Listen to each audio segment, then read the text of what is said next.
Hey, Dad! What is going on, guys? Dippin back. We are finally done with the NV4500 swap, and we're going to talk about how much it costs me to do the NV4500 swap on my Cummins right here.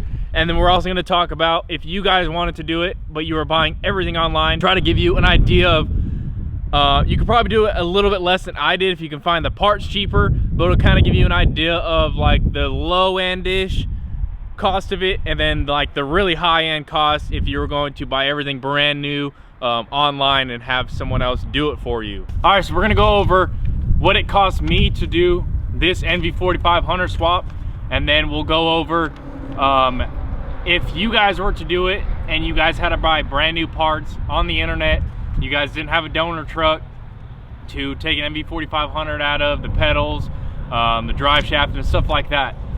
So we'll first go over my cost. So I got the NV4500, the transfer case, the pedals, the plastics, all as a package deal. I also got the slave cylinder, but we ended up swapping that one out, so we'll go, that's not included in this list. Chase gave me his, but I did get the slave cylinder in this package deal between the NV4500, transfer case, pedals, and all the plastics for $900. So now that NV4500 needed to be rebuilt, so I stripped it down, bought a rebuild kit, and as that was stripped down, we powder coated it. So the powder coat for the transmission, bell housing, everything that I got, cross members, pedals, shifter, pretty much everything that I got powder coated that you guys saw in the videos, drive shaft, that's gonna run you about $800 in powder coating. Chase actually gave me quite a bit of a deal, so I paid a little bit less than that, but for this, we'll go $800 for powder coating. The NV4500 rebuild kit was $465. I mentioned the drive shaft, that didn't come in the $900 for the NV4500 and stuff like that, so I bought that separately from the same guy for $100. The U-joint center support bearing, that was about $100 in parts right there, so $200 for the drive shaft. Next thing, obviously you're going to need a clutch. Valair, they sent out their dual disc street clutch that's rated up to 650 horsepower. That right there with the upgraded input shaft, about $1,700. And miscellaneous between the new oil in the NV4500 and the new oil in the transfer case, that'll run you about $100. So that's pretty much everything that went into this truck as far as parts. Didn't have any labor because I did it all myself, but all that combined, it's about $4,165, which may seem like a lot until you see the actual cost if you were to buy everything brand new. At the end of the day, everything got replaced, so I wouldn't say it's brand new, but it damn near is close to I guess brand new. So except for the transfer case, because we haven't rebuilt that yet or powder coated it yet. But $4,165 was my cost for the NV4500 swap on this Cummins. And now I was a little shocked how much a swap would actually cost if you were to buy everything online. So these parts are going to be from multiple websites. It could be cheaper, it could be more expensive, I don't know. Whatever website you pick, it could be cheaper or more expensive. This is just what I found from a quick Google search of searching up everything that I got. So we'll go over the NV4500, transfer case, pedals, plastics, drive shaft, clutch, powder coating, slave cylinder, miscellaneous, and shop labor. So the NV4500, if you were to get it online and you didn't have a core to send in, plus the shipping, it's gonna run you about $4,181. Like I said, it will vary between websites. That's just what I searched up and found out if you didn't have a core and plus shipping. The transfer case, so for one that does not need to be rebuilt, just straight, good to go, brand new everything, about $1,750. The pedals I found on eBay for $168. The plastics, I didn't really search up the plastics, so we're not gonna really add that into this list. I put a question mark on here. The drive shaft for a brand new one, I found it for as low as $600 for a 4-wheel drive NV4500 drive shaft. The Valet clutch is still gonna run you about $1,700. You can probably knock that down a couple $100 for not getting the input shaft, because if you get a brand new one, or not brand new one, but remanned NV4500, it'll most likely ask you if you want to do the upgraded input shaft that fits the 1.375, I believe that's the size, clutch. So $1,700 for the Valet clutch and input shaft. Powder coating is still going to run you about $800. It may actually run you a little bit cheaper because you won't need the transmission powder coated. So I added $300 for powder for this, for everything else that got powder coated. The slave cylinder is going to run you about $300 to $350. I put $300 on here. Miscellaneous still going to cost you to fill the transmission up, fill the transfer case up, so that's still $100. And then a big one is your shop labor. So if you weren't to do this by yourself, you can obviously save the $1,500 in shop labor. I did this by myself, and it took me, it didn't take me the time in a week and a half, but just to wait to get things powder coated. I worked on it a couple hours here, a couple hours there. I'm figuring 16 hours. That's a good round number, at $95 an hour for shop. So $1,500, give or take, for shop labor. So for everything on here, which is really surprising, I'm pretty sure that I did the math correct. So that's with the $800 powder coating. It comes out to, I may have to check this again, because it just, reading the numbers on here and then looking at the total, it doesn't seem right for some reason, but it came out to $1,199. Now $4,165 doesn't seem so bad, but with the $300 powder coating, you're down to $10,599. So I still can't believe that I spent close to $4,000 on this NV4500 swap. It just doesn't seem, after all said and done, it just doesn't seem doesn't seem believable. But that's with everything added up.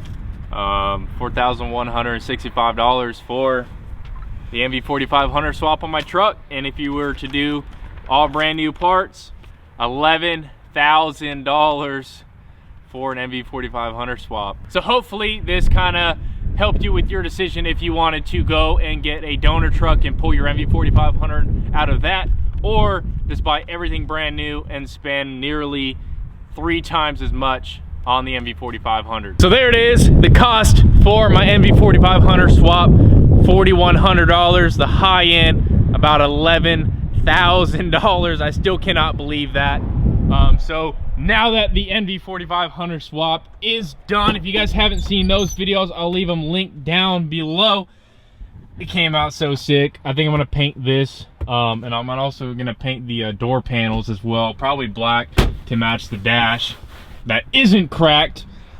I know a lot of you guys on that TikTok video were saying, oh, he probably has a cracked dash. Nah, man, my dash is mint. The interior is almost mint. Just have to, don't know if I want to go with carpets, carpet flooring. A lot of you guys on my Instagram post, Dippin Diesel on Instagram, were saying to keep the vinyl, but I can buy the carpet kit for like 180 bucks and we'll be able to throw that in. I'll probably get black carpet, make this thing look a whole lot better on the inside. I still got them crank windows, but it is a work truck, the work truck version. This thing don't get put to work, you guys know that. But if we paint these door panels, put some black carpet in, I'm gonna redo the headliner to something else, paint some plastics in here, fix this seat right here. Oh, the interior will be mint. So the next big project, I got a couple big projects actually. Where'd that paper go?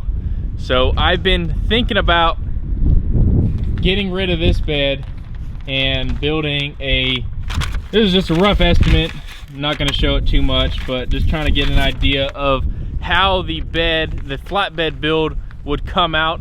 We're going to do the front axle swap before we do that, because we need to get a front axle under this thing and get rid of this two-wheel drive, because the ball joints are not happy on this truck. And I was looking online and they want like 150 for one ball joint, and I'm like, no siree, it's gonna cost like $1,000 to redo the front end of that truck when I would just rip it out and throw a front axle anyway. So we need to hop on that project really soon so we can actually have a reliable driving truck and not worry about the dang front end going out, ball joints blowing out.